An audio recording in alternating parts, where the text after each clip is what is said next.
literally just 2 weeks ago, I had so I've got a pet tortoise that he was brought into work as a stray. Yes. So I've now become someone found him in their garden. Feral tortoise running around central London. It's what London's like, apparently. One of our tortoises was brought in as a stray, and no one ever claimed him. It's apparently a really common thing, and only when we were trying to find the owner did we find these massive databases of lost and found tortoises. Anyway, so I've basically become nominated as the practice's tortoise vet, as you do. So, and I had one brought in just the other week where he hadn't been eating very well. It wasn't associated with hibernation, and we did an X-ray, and he had 6 or 7 sort of significant sized stones in him, in his gastrointestinal tract, and she did say that he does bite at the stones and things. Do you two know this about how you get them out of a tortoise? Okay, I do, but please do educate me. There's a really great, if you ever want a good laugh, there's a really lovely written case report on a tortoise that had a similar issue, where they used I'm trying to think of what their wording was. I think it might have been a vibrating self-pleasure device, is what they referred to it in the paper as. And they strapped it to his plastrons underneath the tortoise, and they did this vibration therapy. It's legitimate if you call it a therapy. They did it like twice a rampant rabbit for stagnant tortoise. Well, the best thing about it was, do you know when you read a paper and it's got a product, you have to state the product's name afterwards. And this one, amazingly, was called Rocks Off, and you can't write that. It's just perfect. I know. I've read the article. You must read, listeners out there. You must read it.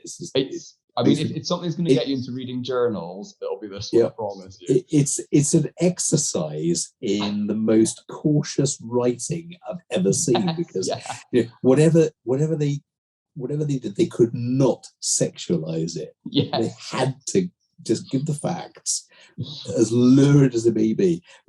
How on earth did they decide? That's the thing. They don't really give any history to it, do they? It has long been noticed that. No.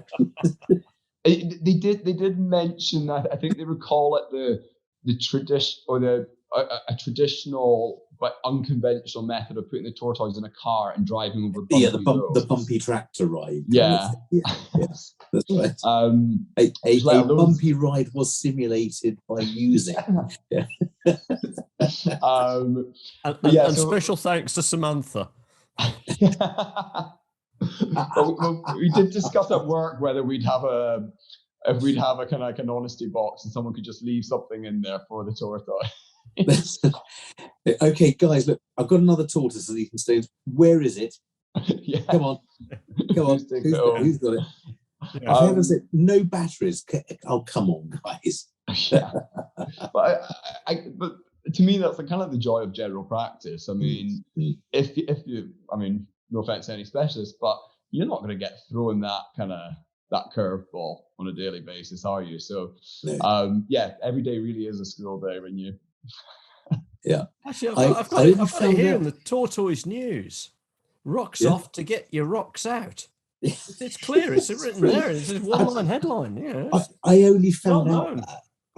Was it last year? 2 years ago, I had a tortoise that had eaten some stones, and one was clearly blocking the guts. And so I did a plastrotomy, and so cut a little hinged hole in a plastron and removed the stones, about 4 or 5, sutured the guts, wired and fiberglassed the plastron. Tortoise made a good recovery. Chatting to a reptile expert afterwards, and he said, "You should have got a rampant rabbit from Anne Summers." And you said, "What? What?" He gave his answer.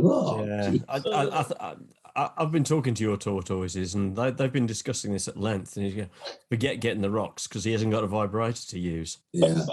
If you get stones, he's going to cut you open. Absolutely, no fun to be had here. They say. Yeah, you got to go and see Chris. Chris will sort it out. Well, it was an interesting conversation to have. She's a very she's a lovely client. She's quite well to do, and I just thought, because I had started the consult by saying, look, I'm not a reptile specialist, and here's me now calling her saying, can you strap a dildo to your tortoise? I mean, it took some, like I said, like you said with the paper, it took some cautious wording to. It really is an exercise in good English. It's brilliant.